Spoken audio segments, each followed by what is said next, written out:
We are looking forward our way from Studio C in the 511 studios, just south of downtown Columbus. Hi, this is Brett. As Central Ohio economy continues to grow, new employers are flocking to our area. We have all the big guns coming, like Intel, Google, Amazon, but we also have all the support business coming too. We do, Brett. You know, our workforce is dynamic, but boy, is it a challenge too. We have lots of issues to cover today, and our wonderful friend, Kelly Fuller, Vice President of Talent and Workforce Development for the Columbus Chamber of Commerce, is our guest expert, and she's ready to give us all the deets on the issues and the challenges. Kelly, thanks so much for joining us today. Hi. It's so great to see both of you. Thank you so much. You've been here a few times, but we want to make sure our audience knows about you just in case they haven't listened to previous episodes. We'll put links to those in the show notes for everybody.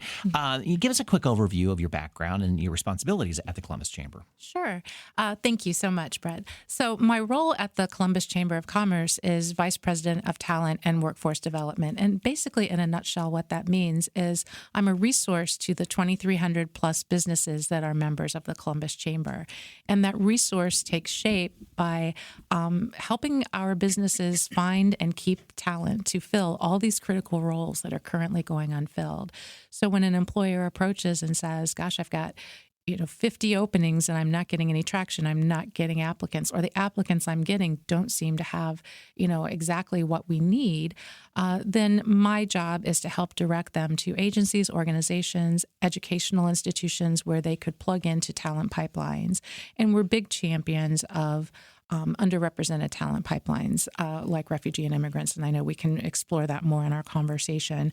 But prior to coming to the Chamber 5.5 years ago, I had a career for 15 years with Eastland Fairfield, a career and technical school district in Groveport, where I was working both with high school juniors and seniors and adult learners and helping them find the best placement in a place of employment so they could practice what they were learning in the classroom. Kelly, the economy has bloomed this past year, but the number of jobs created continues to rise. Unemployment has stayed steady and sort of low, but we have so many employers, as you mentioned, that are choosing to come here. So the good news is that there are challenges such as inflation, but there are other issues that are out there. So where do we stand? What's going on? What do we want to watch for in 2024 here in Central Ohio? Yeah. So, and you described it perfectly, Carol. It's a good news, bad news story. The good news is we have a booming economy. We have a lot of opportunity. The challenge becomes, do we have enough people to fill all these important roles? And just some statistics to kind of get us started. Carol, I know you love statistics. So, I do, yes. So we in Ohio, in Central Ohio, we mirror a lot of the rest of the United States where we continue to hover at pretty much full employment. We're under 4% unemployment. We fluctuate anywhere from 3.1 to 3.5, given the time of year, that whatever the month is. So we're still at a very historically low unemployment rate. So again, a good news, bad news. Good news is, fewer people are unemployed. Again, the challenge still remains. We have lots of really good jobs and openings. We just don't have the people for them. So what's causing some of that? We know that we continue to be an aging population, much like Germany, Brazil, Japan, other countries that are industrialized first world countries.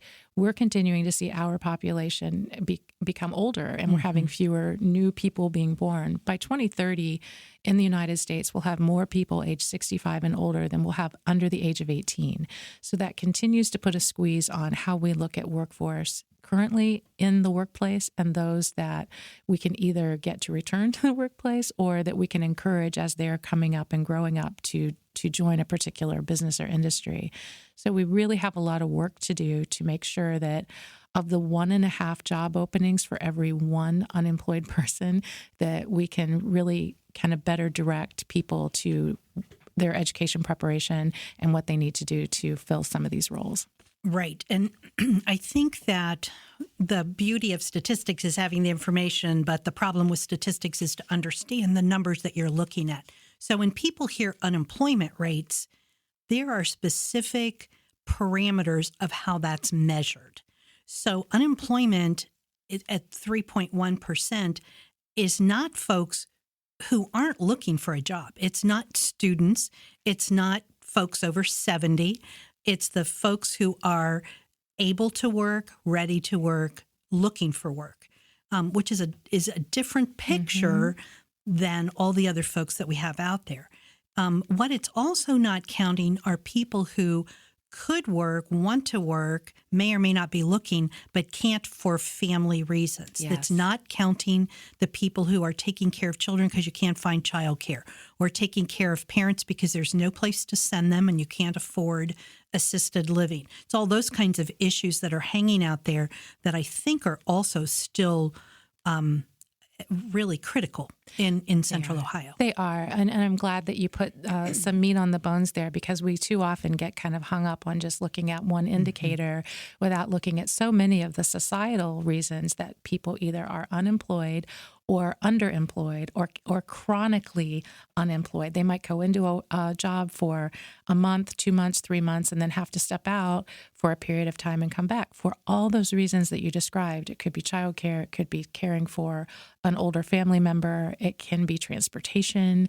It's a lot of times we have skill gap issues too. Right. So there is no easy magic bullet. And that's one of the interesting things as the three of us in the room, when we talk about workforce, I think too often people are looking for some magic, elixir, how are we going to fix workforce? Well, it's systemic. We have so many issues. And I didn't even mention, the lack of affordable housing close to places of employment. So and transportation. So we add all that into the mix. And I see that, to your question about what do we see for 2024, it's going to, continue to be a struggle. So I think those businesses that can figure out how to help their employees solve some of those issues, those are the businesses I think that are going to win the war for talent. The other thing that nobody's really talking too much about, I'm wondering if it's sitting out there, now that we're past the pandemic and kids are in a better place at school, likely finishing their high school degrees, college degrees too, but particularly those finishing high school degrees in a normal pattern of school, are better prepared to go into the workforce than the last 2 or 3 classes. And nothing's happening to help those kids catch up. Yeah. And I'm wondering if that's also where folks, that could be part of that 3.1% of people who are able to work but not finding work because they just haven't really been prepared to go into the workforce. Right. So when you think about, how disruptive everything was from 2020 on, when schools particularly in that K through 12 space had to pivot overnight to a virtual learning environment, whether they, had ramped up and prepared for that, most had not, for a good reason, who would have predicted we'd be in such dire straits. So we are still experiencing a lot of not just learning loss from the classroom for that period of time that, when you think about young people who maybe, this year in 2023 started, freshman year of high school, they may have missed an entire middle school experience because that was all done virtually. So I think we look at the learning loss as well as some of the social skills and just the things that when we talk to employers about, when they're looking at adults as job seekers, what do you want someone to be able to do? Well, I want a team player. I want someone who can solve problems, communicate effectively, show good judgment and good reasoning skills. We learn those things in classroom along with math and science. And when we're doing those things in isolation without true participation, those skill sets have been really impacted as well. Right. And that goes along with opportunities to do jobs, at part-time jobs as a young person, mentoring, having a good mentor or assistantships or some type of internships that they may have had an opportunity as juniors and seniors in high school. Those were all closed up. Absolutely. And where we saw a lot of schools, even prior to the pandemic, really kind of leaning into emotional intelligence and what that means in the classroom and how important that is in life. I think we're seeing, to your question about what are we seeing from that, the impact, I think we're seeing more schools really, if they hadn't been looking at that intensively before, they are now, out of necessity, and it is the right thing to do. Yeah, a year ago we discussed the number of people who left the workforce, like moms, older adults, and those alienated for variety of reasons. It seems that tide may be turning. How are businesses doing their recruiting efforts for new employees. Yeah. And I love when we can revisit things like a year later and just kind of, talk about what's happened. I know in the past when I've had the pleasure to visit with you guys, we've talked about some of those underrepresented talent pipelines. And we are seeing more businesses looking at refugees, immigrants, and migrants, adults with varying abilities who may need some type of accommodation in the workplace. Those adults who have some type of criminal background issue that may be preventing them from holding a job, keeping a job, even closing them out of certain industries. When we think about, I'll take a second there and just give an example of when we think about that last population I described, someone who has a felony or a misdemeanor background, a lot of times, they're going to struggle for, finding placement in a good job. JP Morgan Chase has started a program to help those individuals that have background issues come to work in the bank. And, when we think about preconceived notion, in the past, having financial services as a pathway for someone who has a background, it was kind of a non-starter. It's like, nope, that's not going to happen. Well, when you get someone as large as JP Morgan Chase to step in and say, we're going to do this, we're going to try this, that's kind of what we're seeing, Brett. We're seeing, I think, businesses looking in earnest at some of these underrepresented talent pipelines and going, I'm probably going to have to change policy. I'm probably going to have to change some procedures. I might even have to augment some equipment, but let's give it a try. And we're seeing some good results from that. That makes sense because who's to say that their current employees aren't they haven't stepped on the wrong side of the law, but it's one of those opportunity does offer opportunity for sure to do. So it doesn't matter whether your background is if you've been in jail or not. It is what there's just whether you got caught or not. Right, that's true. Right, yeah, right. And this may not be the greatest analogy, but there's been this saying that locks on a home or locks on a shed or something like that only keep the honest people out. That's it. I mean, if you really, really want to get in, you'll get in. Yeah. So it's that okay.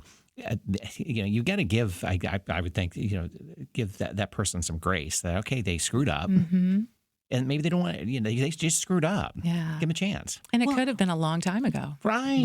Well, and I think too, there for a long time, the banks were really held captive because of federal policy. Sure. Yeah. But I think Jamie Dimon at Chase was pushing for those changes so that he had those opportunities to find individuals who were perfectly skilled to do these jobs. Which is wonderful. And I think we're all better for it. I mean, I think it obviously helps that individual. It helps the company they're working for. And, just as our communities, I think they're healthier, safer, better places for all of us to be. When people do find, a place for themselves in something that's a legitimate job where they don't have to be, kind of working through the system the way they had been prior. Right. Yeah. Okay. So, Kelly, we often just talk about older adult applicants. My love of making sure my older adults are taken care of. What are you hearing from employers about this population? Do they see older adults as part of their organization, or do they still will they view older adults as successful applicants? Yeah, I think, you know me, I'm right there with you, Carol. And every chance I have, I love to help our businesses understand who they can, reach out to in the Columbus market, certainly, but even in a broader market to find those adults who are older, who may have left the workforce, because they had to solve some issue like providing childcare for their own grandchildren, perhaps. But now they'd like to come back, or they just want to come back to work, or they want to find something different. So locally, we have agencies and organizations that help support that, like our friends at New Directions. They're doing a lot of work there to help businesses connect to older job applicants. Just a real quick story. This is not something that took place in Central Ohio, but I was on a panel last year at Ohio State for a leadership conference, and there was a gentleman there from a small town in Northwest Ohio, and he was third generation. He was like my age. He was in his 60s, but he was third generation of owning this small manufacturing company in this town. And he was struggling with getting young people to come to work to fill these roles. And they're good paying jobs, factory jobs. And one day he's sitting at the coffee shop in his little small town, kind of lamenting over coffee with some people who'd retired from the company about how I can't find these folks. And one gentleman who had retired said, well, I'll come in for like kind of stopgap kind of stuff. You got people out on vacation or whatever. And he did that a few times and then had a couple other retirees come in, and he thought, I kind of like backed into this, but maybe this should be my plan, my strategy. So what it's really worked well in is where he's had trouble finding enough young people to come in and do the job. He's then using these older workers, paying them, they're back, but they're not full time unless they want to be. He's also giving that option. But they can come in, train, mentor, help these younger people learn. They're also now getting paid again. This older return, the person that's coming back and returning into the workplace. And the other thing is they can also schedule better. So if someone wants to leave on vacation, where in the past they might have told that person, no, I'm sorry, you can't go on vacation. Now they have like a deep bench of people. So I thought that was a really impactful story that he shared, because it's really saying, wait a minute, sometimes I look at that as like a plan B, and he's going, no, this should be my plan A. I really should be thinking about this from the get-go. When we had the opportunity to do the panel for you early in 2023, regarding those issues, all of these kinds of things, we talked to a wonderful group of employers about, here are some suggestions. That was one that you mentioned to them. Going back to our statistics, one of the things that I mentioned to that group is the Bureau of Labor Statistics looks at not just who wants to work and doesn't want to work, but who wants to work part-time or who needs to work full-time. So there's a difference from the person whose hours got cut than from the person who only wants to work part-time. And that number had tripled. That percentage had tripled early in 2023. And I haven't looked at it recently, but I'm guessing it's still the same. Yeah. Older adults need that flexibility. They want to have some opportunities to be engaged, but they're not taking on the responsibility of a full-time job. Mm-hmm.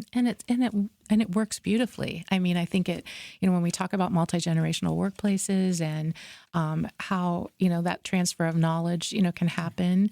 And I just think it makes so much sense. The employers that are really actively, saying this is going to be part of how we recruit and how we staff our company. Yeah. Well, it seems to be the other side of the coin is that multi-generational and multicultural workforce as well, too. How are you seeing local employers doing this in their search for employees that are different than the applicants of the past? And I don't have a time marker in my mind, but it seems as though we've talked about this multi-generational thing probably before COVID. Mm-hmm. It almost seems to be, okay, it's here. Mm-hmm. If you haven't addressed it yet, you kind of you put your head in the sand and understand what culture needs to be built in your company to address that. And now the multicultural is probably definitely newer in regards to addressing how to handle that sort of thing. So how are you seeing employers deal with that? Some of them are really, really knocking it out of the park. And I may have shared this with you in the past, so forgive me if this is a repeat, but we have a company down in Lockbourne, AmerisourceBergen, that moves life-saving drugs, pharmaceuticals from point A to point B. So think insulin, chemo drugs, things that people need to stay alive. And they were really struggling with finding people to do, the production piece, the pick and pack, making sure everything gets in the right place. And these are good paying jobs. So they made a decision to build relationships with our refugee and immigrant communities. And how they did that was to go to the local Somali Community Center, the Bhutanese Nepali Center, to find people from the Democratic Republic of Congo, build relationships with Jewish Family Services and CRIS and Riverview International so they could better understand. So building that building trust that results in a long-term relationship is really what was their North Star. So they started by going to those community centers. They changed all their marketing material and their job postings to reflect the people that they wanted to attract and people that currently work there. You walk into AmerisourceBergen, you walk into their lobby in Lockbourne, you're going to see a wall full of flags of every country that's represented, someone out on the floor. So when you're a new employee, you walk in, you're looking for your flag. If you see it, yay, I know I'm going to find a friend. If you don't see it, you have the opportunity to say, I belong here now too, can I have a flag? So some cultural shifts. The plant manager also recognized that he had a lot of refugee and immigrant women who were mothers that were struggling with an 8 o'clock start time. So because they were trying to get their kids on a bus or off to school. So he changed it to 8:30 a.m. to accommodate. No more pizza in the break room on Fridays. Now we order from a Bhutanese Nepali restaurant. So I think he's kind of the poster child, the plant manager at Amerisource Bergen, for doing some of these things to address multicultural. We're also seeing businesses take it even deeper to say we have people in our country who are coming from incredible crises, war-torn countries. They're coming from, experiencing a lot of trauma. We have some employers locally who are looking how to embed trauma-informed learning and development and care for the employee experience with a lens on the refugee and especially the refugee community. So things that I didn't see 5 years ago or even 3 years ago, we're seeing now.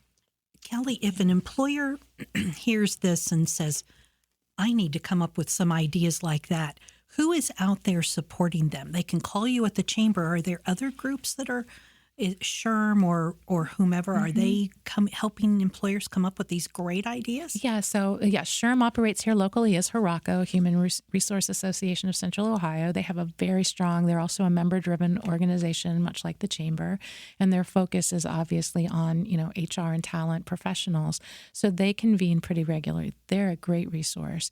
To get to know, some of these like refugee and immigrant communities and what some of their struggles are, we always recommend, like I mentioned, Jewish Family Services in Bexley, CRIS, which is Community Refugee and Immigration Services, Riverview International is another great one, Welcoming City. These are groups that are right here local that could help any business owner or really anyone who's interested understand more about our new friends and neighbors that are here from other countries and how we can best engage them and help them find and keep employment. And employers and those listening to this, we're going to have all that contact information for them on our resource sheet for this podcast. So that's great. Okay. Because Riverview, I've not ever heard of. Riverview is actually out by OSU, and they are just a phenomenal organization. They help again with settlement. They're seeing a lot of people recently that are recently here from Algeria. We're getting people from all around the world. As we see new refugees and immigrants coming to the country, we kind of get a geopolitical picture of what's happening, across the globe. Okay, great. So we've talked about employers. I want to ask a question for those job seekers that are out there. I hear them lamenting that they need training but can't afford to go, because in their head and they hear training, they immediately think you have to go pay for school. Yeah. And there are a lot of ways that they can get training that it could either be low cost or no cost. What tips do you have for those job applicants and how to find that information on training programs? What are the types of programs that we're seeing that are being supported? Mm-hmm. So some of those agencies that I just mentioned, like Jewish Family Services and Chris, will offer some classes, not specific just to the refugee and immigrant community, but to people in general. Jewish Family Services has a long history of working, especially with older, mature workers as well. I mentioned my background from Eastland Fairfield, Ohio Technical Centers, which is the name for adult education that's offered at career centers throughout the state, offer a variety of training. And it can be, some upskilling. It could be something in Microsoft. It could be something in welding. Some of those are low cost, and those that are higher in price, a lot of individuals may qualify for funding if it's 600 hours or more from either Pell Grants or student loans. Or I'd be remiss if I didn't say to check our eligibility for WIOA, Workforce Innovation Opportunity Act dollars that are available through our local Workforce Development Board of Central Ohio. That could be another resource as well to go to for training that either is free or at very no cost. And, I'm a huge proponent of the library. I love our library, 150 years, Columbus Metropolitan Library. And with your library card at your fingertips, whether you're at a branch or a main library or even at home, you can find a wealth of classes that you can take. Some of them even will give you badges, certificates, credentials. Right.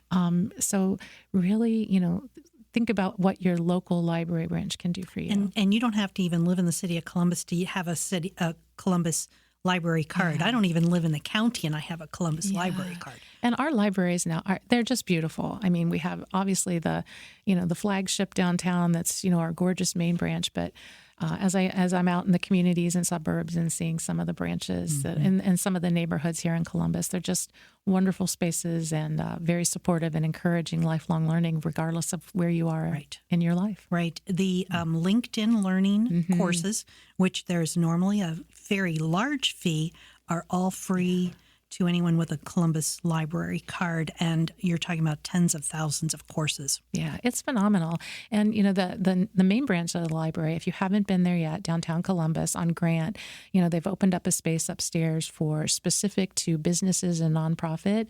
So if you're thinking about, hey, I'd like to start a business, maybe I spent years doing this, now I'm retired, or now I'm wanting to go do something else, to help you get started. You can do market research. You can just do a lot of things that you might otherwise have to pay someone to do for you. You can do it on your own. If you're interested in starting a nonprofit or understanding how they work, that space is also conducive for that as well. And then, in terms of starting a business, taking your hobby and becoming a business, we have the Ohio Small Business Development Centers the services are free through the state of Ohio. Yeah, that's good. And I'll plug the chamber really quickly. We also are running a program in connection with and with the supported dollars of the city of Columbus. It's an Accelerate program. And this is for any person living, doing business in Columbus to come do a 6-week class, 1 day a week for 6 weeks, to learn, am I set up correctly? Should I be an LLC? Should I be a sole proprietor?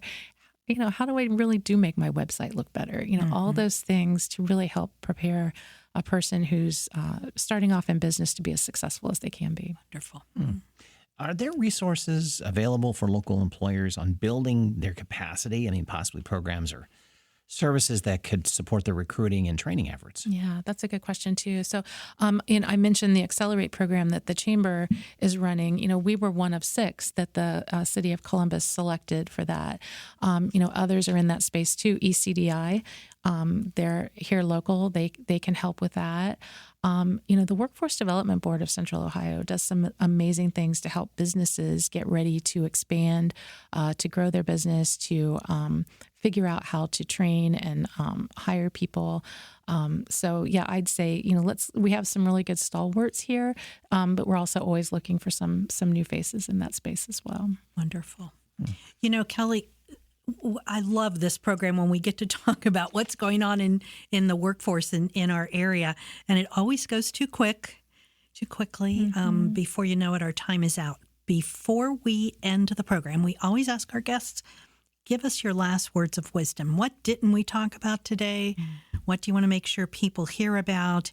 And actually, just telling all those job seekers to just keep at it. And there's a great job out there for you. That's the great thing, I think, right now. Columbus is in Central Ohio in general, has experienced so much growth. And we're just getting started. I mean, we're looking at, we have all the names we've heard of in the news, the Intels and, Honda, expanding with the electric battery, the electric vehicle battery. We have Amgen, we have Pharmavite, so we're kind of really heavy into that STEM and STEAM kind of space. And I'd say it's a good time to be living in Ohio. It's a good time to be living in Central Ohio region. And there's really, even though those jobs and those companies I talked about, and I just said that they're very heavy into STEM, they are, but there's opportunity for, I think, a variety of roles in each one of those companies. So work with your local trusted business group, whether that's your local chamber or your local business advisory council, or whoever that you're involved with, that you're keeping kind of pulse on what's going on in the business development in Ohio, because it's changing every day. So I'd say my parting words is it's exciting. We're only getting started, and it's going to be good for all of us in Ohio. Wonderful. Thank you so much. Well, many thanks to our expert, Kelly Fuller, she is the Vice President, Talent and Workforce Development for the Columbus Chamber, for joining us today. Listeners, thank you for joining us, and check out our show notes for contact information and the resources that we've discussed today. You can find this information at lookingforwardourway.com. We're looking forward to hearing your feedback on this and any of our podcast episodes.